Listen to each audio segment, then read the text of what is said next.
পাল্টেছে সরকার, বদলেছে নাম, বেড়েছে অনুদানের টাকা। তৃণমূল আমলে যা ছিল লক্ষ্মীর ভান্ডার, এখন বিজেপি আমলে তাই হলো অন্নপূর্ণা যোজনা। মমতা বন্দ্যোপাধ্যায়ের সময় মহিলারা পেতেন মাসিক ১৫০০ থেকে ১৭০০ টাকা, বিজেপি সরকার দেবে মাসিক ৩০০০ টাকা। সরকারিভাবে অন্নপূর্ণা যোজনার বিজ্ঞপ্তি জারি করা হয়েছিল আগেই। এবার এই প্রকল্পের ফর্ম প্রকাশের দিনক্ষণ জানিয়ে দিল রাজ্য সরকার। মঙ্গলবার কল্যাণীতে প্রশাসনিক বৈঠক থেকে বেরিয়ে মুখ্যমন্ত্রী জানিয়ে দিলেন, বুধবার থেকেই রাজ্যে শুরু হবে অন্নপূর্ণা যোজনার সরকারি প্রক্রিয়া, শুরু হবে ফর্ম প্রকাশ।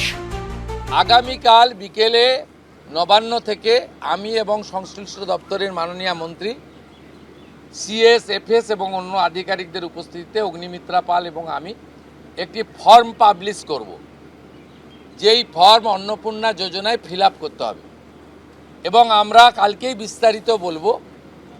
কারণ এনরোলমেন্ট যখন যত তাড়াতাড়ি করবেন তত বেনিফিট আমরা দিতে পারবো। আমাদের অন্নপূর্ণা যোজনার প্রক্রিয়াটা শুরু হয়ে যাবে কাল থেকে। অন্নপূর্ণা যোজনায় মাসিক ৩০০০ টাকা করে পাবেন মহিলারা। এর জন্য বয়স সীমা হতে হবে ২৫ থেকে ৬০ বছর। যতক্ষণ না ৩০০০ টাকা ট্রান্সফার হচ্ছে, স্বাস্থ্যসাথী যেমন কন্টিনিউ রাখা হয়েছে, আয়ুষ্মান ভারত কনভার্ট না হওয়া পর্যন্ত এখানে আপনার লক্ষ্মী ভাণ্ডারকেও কন্টিনিউ করা হবে। ভারতীয়রাই কেবলমাত্র এই সুযোগ পাবেন, অভারতীয়রা এই সুযোগ পাবেন না। বিজেপির সংকল্প পত্রে অন্যতম প্রতিশ্রুতি ছিল অন্নপূর্ণা যোজনা। দ্রুত সেই প্রতিশ্রুতি কার্যকর করতে চাইছে বিজেপি সরকার। উজ্জ্বল মুখোপাধ্যায়ের রিপোর্ট, এবিপি আনন্দ, কলকাতা।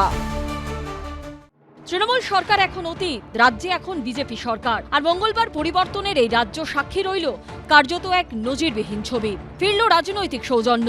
প্রশাসনিক বৈঠকে ডাক পেলেন তৃণমূল বিধায়করা, আমন্ত্রণ রক্ষাও করলেন কেউ কেউ। তৃণমূলের টিকিটে জিতে এবছরে প্রথম বিধানসভায় পা রেখেছেন দেগঙ্গার আনিসুর রহমান বিদেশ। পেয়েছেন ১ লক্ষেরও বেশি ভোট। First time MLA. আমি এর আগেও কোনোদিন তৃণমূলের রাজ্য সরকার থাকাকালীন কোনো মিটিং অ্যাটেন্ড করিনি। মানুষ জিতিয়েছে, রাজ্য সরকারের কাছ থেকে সেই কাজের আর্জি রাখবো, নিশ্চিতভাবে রাখবো, সেই জন্য এই মিটিংয়ে আসা। দলের কাছ থেকে দল কোনো বিরোধের জায়গায় নেই, দল তো আমাদের কোনো ইনস্ট্রাকশন দেয়নি। স্বরূপনগর থেকে ৯৪,০০০-এর বেশি ভোট পেয়ে তৃণমূলের টিকিটে নির্বাচিত বিধায়ক বীণা মণ্ডল এবং হারোয়া থেকে ১,১৭,০০০-এর বেশি ভোট পাওয়া আব্দুল মাতিনের পাশাপাশি মুখ্যমন্ত্রীর প্রশাসনিক বৈঠকে যোগ দেন বাদুড়িয়া তৃণমূল বিধায়ক বুরহানুল মুকাদ্দিমও। এলাকার কাজটা তো করতে হবে, তার জন্যই এসেছি, এলাকার উন্নয়নের স্বার্থেই এসেছি। এর ডাইরেকশন দিয়েছে, ডেভেলপমেন্ট কিভাবে হবে আমরা সব কথাবার্তা বলেছি। যারা ডাকতে এসেছেন মোরাললেস এসেছে, এটা ডেভেলপমেন্টের ব্যাপারে এখানে দলের অনুমতি কি, তো রাজ্যের মুখ্যমন্ত্রী সবারই মুখ্যমন্ত্রী ডেকেছেন, ডেভেলপমেন্টের ব্যাপারে তো আমাদের কাজতেই হবে। অন্যান্য রাজ্যে নিয়মিত দেখা গেলেও পশ্চিমবঙ্গের রাজনীতিতে এই ছবি নজিরবিহীন। ভালো দিন আসছে, নতুন ধরনের রাজনীতি আমরা করতে চাইছি, পরিবর্তন এটাই, সেখানে কিছু আলাদা হওয়া উচিত।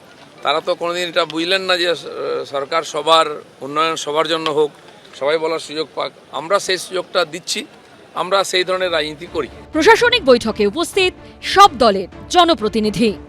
এই ছবি কি নিয়মিত দেখা যাবে? উজ্জ্বল মুখোপাধ্যায়, দীপক ঘোষ ও আশাবুল হোসেনের রিপোর্ট, এবিপি আনন্দ। এবিপি আনন্দ, এগিয়ে থাকে, এগিয়ে রাখে।